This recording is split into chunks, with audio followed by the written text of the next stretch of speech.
কাফনের কাপড়ে কোনো পকেট থাকে থাকে না, নিয়ে যেতে পারবেন না।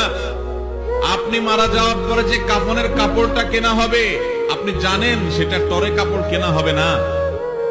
আপনি কি জানেন সেটা কোনো দামি কাপড় কেনা হবে না?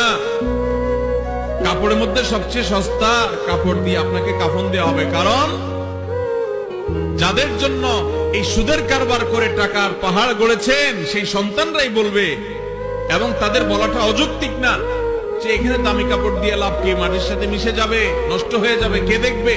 দামি সাবান দিয়ে আপনাকে গোসল করাবে না। এই দুনিয়া থেকে কিছু নিয়ে যেতে পারবেন না, সব রেখে যেতে হবে। ভাগ বটরা করে ছেলে মেয়েরা খাবে, আর হারাম কামাই করছেন আপনি, জবাব দিতে হবে আপনার। আপনার চেয়ে বড় নির্বোধ কে আছে যে কামাই করবেন, চুরি করবেন যাদের জন্য, তারা কেউ আপনার চুরির দায় নিবে না। আপনার শাস্তি আপনাকেই ভোগ করতে হবে, তারপর আপনি অপরাধ করছেন।